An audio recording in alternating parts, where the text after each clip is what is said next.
When I walked into that lawyer's office and saw my signature staring back at me, my knees nearly gave out. It was my name, my handwriting even, but I hadn't written it. I remember clutching the edge of the table, my palms slick with sweat, while everyone in the room kept talking like it was just another Tuesday. My husband, Kevin, avoided my eyes. His mother, Doris, sat with her legs crossed, calm as a Sunday morning sermon. She even smiled at me, that small, tight smile she wore when she thought she'd won. That was the moment my world slid open. But I suppose, to really understand how we got there, I have to start before the betrayal, before the papers, before I learned that family doesn't always mean love. Sometimes it means lessons. For most of my marriage, I thought I had it pretty good. Kevin and I had been together for 12 years. We weren't perfect, who is? But we built a quiet little life on Maplewood Lane. I was a school counselor. He worked as a contractor. Our home wasn't grand, but it was ours. 2 bedrooms, a front porch with peeling paint, and a magnolia tree that dropped flowers on our mailbox every spring. I loved that house. Every creak in the floorboard, every scratch on the wall had a story behind it. The dent near the kitchen island was from the time Kevin tried to move the refrigerator without help. The faded patch of wallpaper in the hallway, that was where I taped my niece's finger paintings when she was little. And then, of course, there was Doris. My mother-in-law lived just 2 streets over. She'd moved to town after Kevin's father passed, and at first I thought it would be nice. Family close by, Sunday dinners, that sort of thing. But Doris wasn't one to fit in quietly. She was a retired nurse with a voice that could slice through brick. Opinionated, traditional, the kind of woman who thought a good wife never questioned her husband, and certainly never disagreed with his mother. 4 years, I tried to win her over. I'd bake her sweet potato pies, help her clean out her attic, invite her over for movie nights. But no matter what I did, she treated me like an outsider in my own marriage. "You're not from here," she'd say, as if that explained everything. Kevin would always defend her, gently. "That's just how she is, Renee. You know she doesn't mean anything by it." But sometimes I wondered if she did. Our life rolled on in quiet rhythms. Work, dinner, home repairs. Kevin had started talking about flipping properties. He said we could sell our place, move into something bigger, maybe closer to his mother. I wasn't thrilled by the idea, but I didn't want to argue. Then the roof started leaking. Then the contractor bills piled up. Then, one night after dinner, Kevin sighed and said, "Maybe your mother-in-law was right. This house is too much for us." Something in me stiffened. It wasn't the first time he'd used her opinion like a knife. "Still," I said, "we'll fix it. We always do." He gave me a tired smile. "I'll handle it." I should have asked what he meant. A few weeks later, I noticed envelopes arriving addressed to both of us, but from companies I didn't recognize. Title and Trust, Property Holdings LLC, things like that. When I asked Kevin, he brushed it off. Junk mail. Probably spam from when I looked up home values online. But there was one morning, a Wednesday, when he came home early, smelling faintly of cologne and sawdust. His hands were trembling as he stuffed papers into the drawer near the coffee machine. "What's that?" I asked. He froze, then smiled. "Receipts for the roofing materials." It was a small lie. I knew, because the roofer had sent us an invoice by email that same morning. I remember looking out the kitchen window at the magnolia tree, its blossoms beginning to brown. The house creaked softly in the wind, like it knew something I didn't. That night, I dreamed I was standing in front of our home as it was being lifted away, board by board, until only the dirt foundation remained. When I woke up, Kevin's side of the bed was empty. I tried to shake the feeling, but something in me wouldn't rest. I started paying attention. When Kevin got calls, he'd step outside. When I mentioned home repairs, he changed the subject. And Doris, she'd begun acting sweeter than usual, dropping off casseroles, calling me dear, even telling me to take it easy. It wasn't kindness, it was calculation. I could feel it in my bones. Then one afternoon, I got a call from the bank asking to confirm our change of address. "Excuse me," I said. "We haven't moved." The woman on the phone hesitated. "Oh, perhaps there's been a mistake. It says here you're relocating to 1427 Pinebrook Avenue." I'd never heard of that address, but when I looked it up, it was a rental property, one of Doris's. I remember my hand shaking as I set the phone down. The air felt heavier than before, the way it does before a storm. That night, I confronted Kevin. He was sitting on the couch watching sports. The flicker of the TV lit up his face, and I could see the way his jaw tightened when I said, "The bank called. Why would they think we're moving to your mother's rental property?" He sighed. "Renee, it's not what you think." "Then tell me what it is." He rubbed his temples. "It's just paperwork. Mom's been helping us with a refinancing." "You worry too much." "Refinancing," I repeated. "We already paid off half the mortgage." "Exactly," he said, standing now. "We're in good shape, so we're restructuring, that's all." It didn't make sense, but the exhaustion in his voice and the way he reached for my hand made me let it go. Or maybe I just wanted to believe him, because believing him was easier than imagining what might really be happening behind my back. 2 weeks later, the roof was fixed, the bills stopped coming, and for a brief, fragile moment, life felt normal again. Until I got the invitation. It was a thin white envelope tucked under our door. The return address said Caldwell and Pierce Law Firm. Inside was a letter, notice of real estate settlement, attendance required. At the bottom, in bold letters, it read, Property, 122 Maplewood Lane. Our address. I didn't understand it then, but something inside me whispered go. So I did. When I arrived that morning, I thought it was some kind of mistake. I even told told the receptionist, I think I'm in the wrong place. But she smiled and said, oh no, Mrs. Carter, they're waiting for you. Mrs. Carter, my husband's last name. My mother-in-law's too. The door opened, and there they were, Kevin, Doris, and two strangers in suits. And there, spread across the table, was a stack of papers with our names printed neatly in black ink. At the top, purchase agreement, residential property transfer. And on the last page, my signature. When I saw my signature on that paper, something inside me went very still. Not anger, not confusion, just a kind of hollow quiet, like the sound had drained out of the world. I traced the shape of the letters with my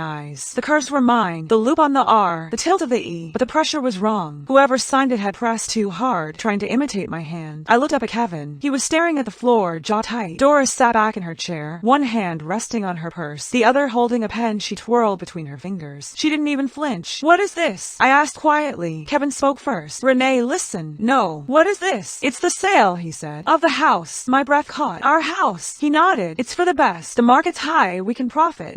I whispered. Kevin. I didn't sign anything. The lawyer, a man with silver hair and a calm, practiced tone, cleared his throat. Mrs. Carter, everything appears in order. Your signature was verified by the notary. My eyes snapped at him. What notary? Miss Doris Carter confirmed your identity at the signing, he said. And just like that, my mother-in-law smiled, that same tight smile. I stood there, heart pounding in my ears. You signed for me? Her voice was smooth, almost gentle. I did what needed to be done, dear. You were dragging your feet. This is a family decision. Family, I said, my voice cracking. You forged my name. That's not family. That's a crime. Kevin's head jerked up. Renee, don't make this worse. Worse, I repeated. You're selling my home behind my back, and you're worried about worse. Doris sighed, setting her pen down. You've never understood how to take care of Kevin. That house was bleeding money. You two would have drowned in debt if I hadn't stepped in. Dad, I said, shaking my head. We weren't in debt, Doris. We were fine. Kevin tried to touch my arm, but I pulled away. The lawyer cleared his throat again. Mrs. Carter, if you prefer to postpone. No, I said, staring at the papers. Let her finish what she started. I gathered my purse, straightened my back, and walked out. The moment the door closed behind me, I felt the tears rise, hot and sharp, the kind that make it hard to breathe. But I didn't cry. Not yet. Not for them. I drove straight to my friend Celeste's house. She worked at the county clerk's office. When she opened the door and saw my face, she didn't ask questions. She just said, come in. I told her everything. Every word. Every look. Every forged line of ink. Celeste listened, then said, if she signed your name, that's forgery. You can contest the sale. But how? I asked. They've already filed. She walked to her desk, pulled up the property records, and typed fast. Her face tightened as she scrolled. They pushed it through under joint authorization. The notarization used your driver's license number. My stomach dropped. How did she get that? Does she still handle your insurance paperwork? I nodded slowly. Doris had helped us with paperwork after Kevin's car accident last year. I hadn't thought much of it then. I'd even thanked her. Celeste looked up. That's how. Renee, this is bad. I sat there in silence. Outside, the rain began. Slow at first, then steady, drumming against the window. The smell of wet pavement filled the room, and I thought about the magnolia tree, about how its blossoms would be soaking in that same rain, about how I might never see it again. That night, I didn't go home. I stayed at Celeste's, lying awake on her couch, replaying every moment of the past few months. Every time Doris had smiled, every time Kevin had brushed off my questions, I realized they'd both been preparing me, softening the ground before the betrayal. When dawn broke, I sat up, made myself a cup of bitter coffee, and started writing notes. Copies, dates, names. If they wanted to play with paperwork, I would too. The next morning, I went to see a lawyer of my own, a woman named Cassandra Moore. She was sharp, mid-40s, with eyes that saw straight through excuses. I told her the story from start to finish. When I was done, she leaned back in her chair and said, this isn't just unethical, Mrs. Carter. It's illegal. She explained what we could do. File a motion to halt the sale, contest the signature, and charge Doris with fraud. Will that stop them from taking the house? I asked. If we act fast, yes, she said. But be prepared. Once we file, it becomes public record, meaning everyone would know. For a moment, I hesitated. It's strange. Even after everything, a part of me still wanted to protect Kevin, to keep the peace. Then I remembered Doris's face at that table, calm, composed, triumphant. I said, file it. Kevin came looking for me that evening. He showed up at Celeste's door, rain still clinging to his jacket. Renee, can we talk? He asked. Celeste hovered nearby, but I nodded. We sat in her living room, the clock ticking between us. I didn't know she was going to do that, he started. I stared at him. Kevin, don't lie. He looked down at his hands. Okay, I knew, but I thought it was just temporary. She said she'd help us refinance, then we'd buy back later. She said she'd handle the paperwork to save us time. I laughed softly, a sound that surprised even me. Save us time? She signed away our home. He rubbed his face. I didn't think she'd go that far. You let her. He didn't answer. Do you even love me anymore, Kevin? I asked. He looked up, eyes red, tired. I do. I didn't want to disappoint her. That hurt worse than the forgery. Because in that moment, I realized I was living with a man who feared his mother more than he respected his wife. I stood up. Then you can live with her. He reached for me, but I stepped back. You already chose your side. The case moved fast. Cassandra filed the injunction, and within 2 days, the settlement froze. The buyer backed out. No one wanted property tied up in legal mess. Doris didn't take it quietly. She called me one evening, voice tight with anger. "You made this public, Renee. Do you realize what people are saying about me?" I took a breath. "You forged my signature, Doris. You don't get to play the victim. I did it for Kevin. For both of you." "No," I said. "You did it to control us. You always have." She was silent for a long time, then said softly, "You'll regret this." Maybe I would, but not as much as I'd regret staying silent. The next few weeks passed like slow thunder, the kind that never strikes but keeps growling somewhere just above your head. I kept to myself mostly, staying at Celeste's spare room while Cassandra handled the case filings. The house, my house, sat in limbo. Technically, no one could touch it, but I couldn't step inside either. It was like being locked out of your own life. Every day, I'd drive by it once, just to look. The curtains still hung the way I left them. The porch light still flickered at night. Doris had probably made sure of that. She wanted the world to think everything was fine. It wasn't. One morning, Cassandra called. The judge reviewed the documents. He set a preliminary hearing next week. I nodded, though she couldn't see me. "What happens now? We'll need to prove you didn't authorize the signature," she said. "And the easiest way is to prove motive, why your mother-in-law would gain from it. She gets the sale money," I said bitterly. "Exactly," Cassandra replied. "But there's more. I read a check. That property wasn't being sold to an investor. It was being transferred to a holding company." I frowned. "What kind of company?" "One registered in her name," Cassandra said. "Under her maiden name, not Carter." I closed my eyes. Of course, it wasn't about money. It was about power. Doris didn't want to sell the house. She wanted to own it herself. That night, I found the courage to open one of Kevin's old texts. The last one he sent said, "You don't have to do this, Renee. We can still fix it." But what he really meant was, "Don't embarrass us." I typed out a reply, deleted it, then typed again. "Renee, there's nothing left to fix." And I didn't send it. I just stared at the words until the phone dimmed out. The day of the hearing, I wore my best gray suit. Not fancy, just steady. The kind of outfit that said, "I'm not here for drama. I'm here for truth." Doris arrived in pearls and calmness. Kevin was beside her, eyes down like a schoolboy caught cheating. When the judge asked if I had anything to say, I stood up. My voice trembled at first, but I steadied it. "I didn't give permission for anyone to sign on my behalf," I said. "That's my name, but not my hand. My husband and his mother made that decision without me, and I'm here because I refuse to let them erase me from my own life." For a moment, the courtroom was silent. Even Doris stopped pretending to smile. Cassandra placed a copy of the notary log on the table. "Your Honor, you'll see here that the signature was witnessed by someone who is not a certified notary. The ID number used belongs to a clerk who retired 2 years ago." The judge's eyebrows rose. "Is that correct, Mrs. Carter?" Doris shifted slightly.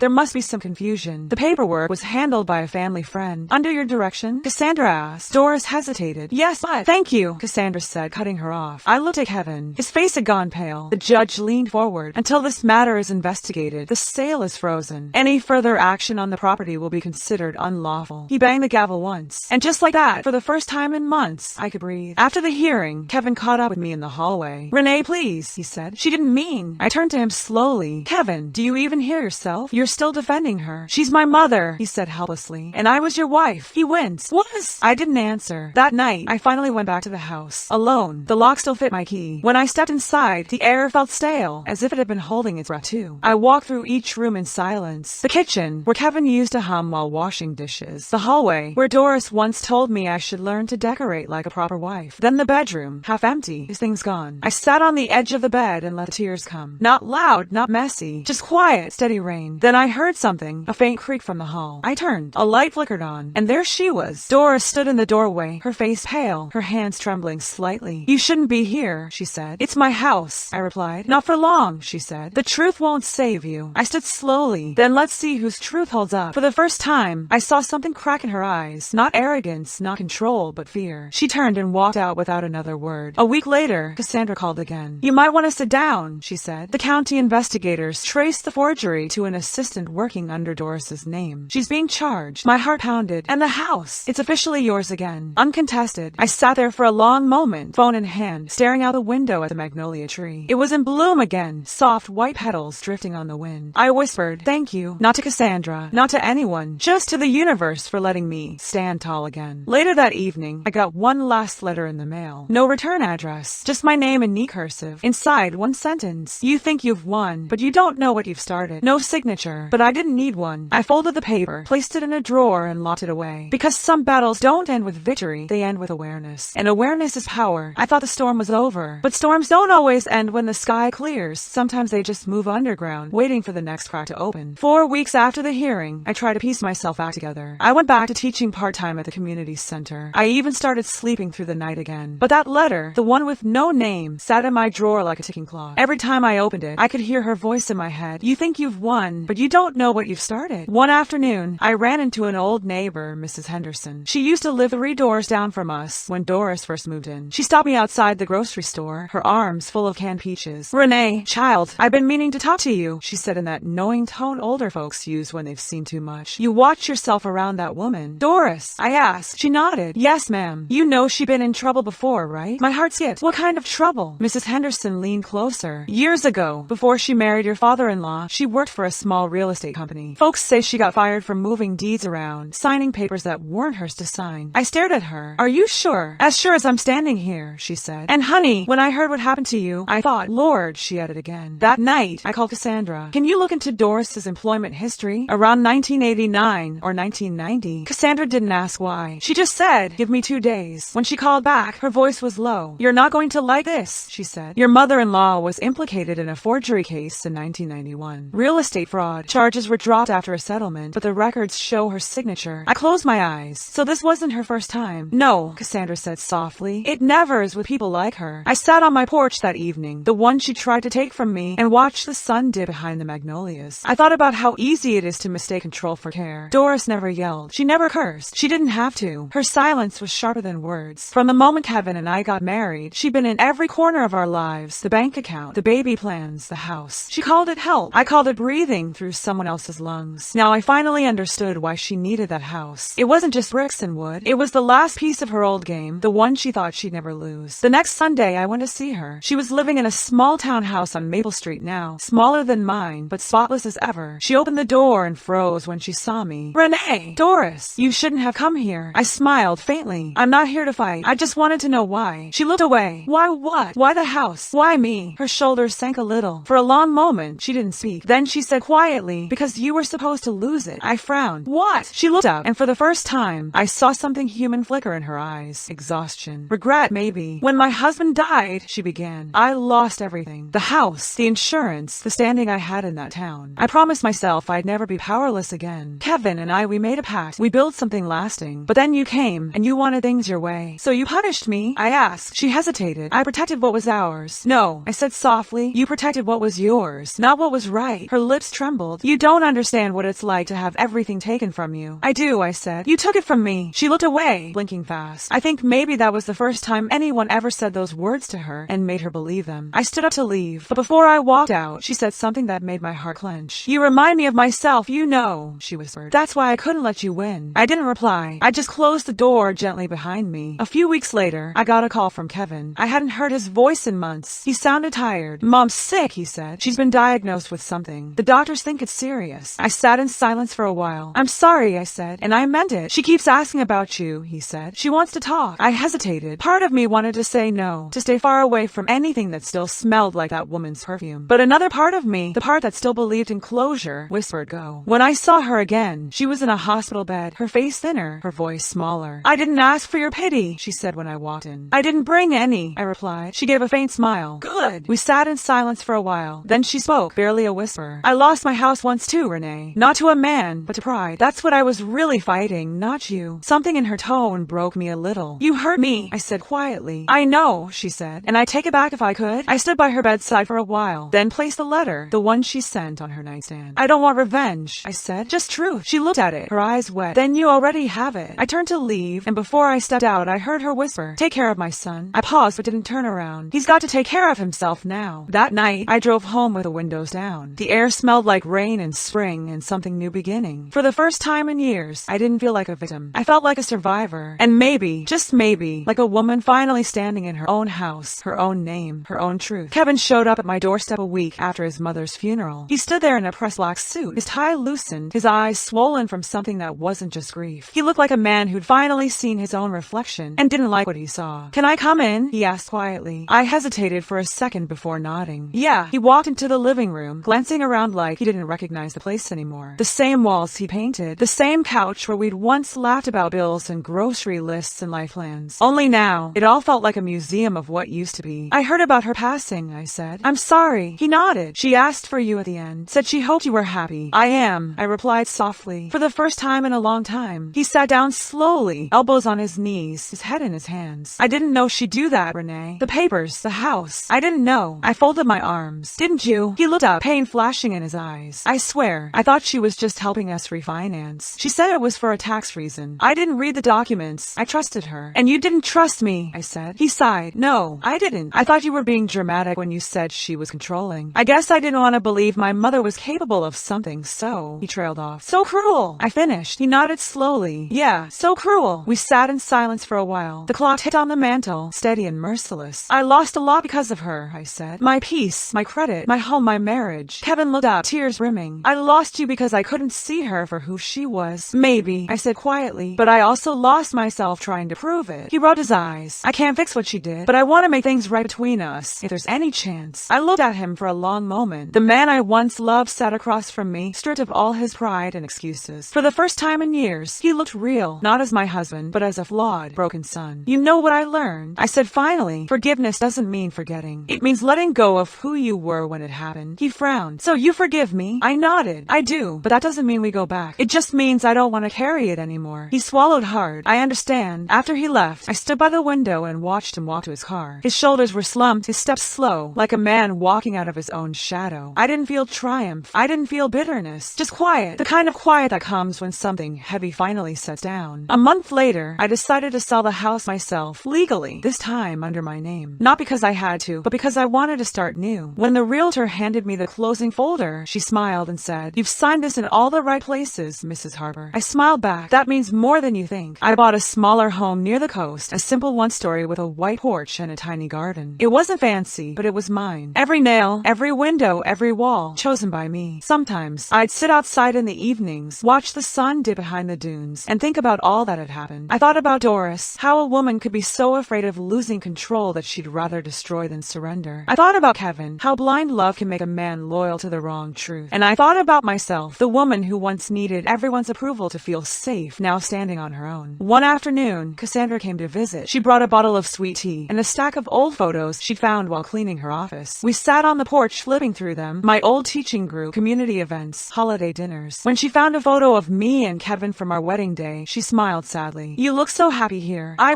said, "but happiness isn't the same as peace." She nodded. "So what now? What's next for Renee Harper?" I laughed softly. "I think I'm finally going to paint. You know I always said I would, once life slowed down." Cassandra grinned. "You earned that brush, girl." That night, I started painting. Not anything fancy, just a view from my porch. The ocean, the sky, the kind of blue you can't find in words. With every brush stroke, it felt like I was reclaiming something. My time, my name, my story. Somewhere deep down, I knew I didn't just survive Doris's betrayal, I outgrew it. And maybe that's the quiet kind of revenge life gives you when you stop fighting for people who were never meant to hold your peace. Months later, I got a letter in the mail. No return address, just my name written in soft cursive. Inside was a single line on plain paper. "Thank you for letting me rest." It wasn't signed, but I knew. I folded it gently and tucked it into my journal, not as a wound, but as a reminder that even the ones who hurt us the most can sometimes leave behind something softer when the fight is done. When I look back on everything that happened, the house, the signatures, the lies, I don't just see betrayal. I see lessons carved deep into me like initials on old wood. Sometimes, the people who break us don't do it because they hate us, but because they've never learned how to love without control. Doris wasn't just my enemy, she was a mirror of what pain left unchecked can become. And Kevin, well, he taught me something too. Love without boundaries isn't love, it's surrender. When you let someone else speak louder than your own voice, you start fading. Slowly, quietly, until you can't even hear yourself anymore. It took losing everything with my name on it to understand what belonging to myself really meant. Peace doesn't come from winning back what was stolen. It comes from realizing you were never defined by it in the first place. I don't hate Doris. Not anymore. I think she did what she thought she had to, just to feel seen, just to feel strong. And in some twisted way, she gave me that same strength by forcing me to stand up for myself. If you're listening to my story right now, maybe you've been there too, standing in the ashes of something someone else burned down. Maybe it was a relationship, a home, a dream. If so, I want you to remember this. You can rebuild. Even if they took your name off the deed, your power was never in their hands. It's in how you rise, quietly, steadily, in your own time. Because forgiveness isn't weakness. It's walking away with your head high, knowing you didn't let their darkness dim your light. And if my story taught you anything today, I hope it's this. Sometimes justice doesn't look like revenge. It looks like peace. Would you have forgiven her if it were you? Tell me in the comments, because I truly love to know. And if you believe in stories that remind us we can rise again, even after the deepest betrayal, make sure you stay with me for the next one. This was my story. Thank you for listening.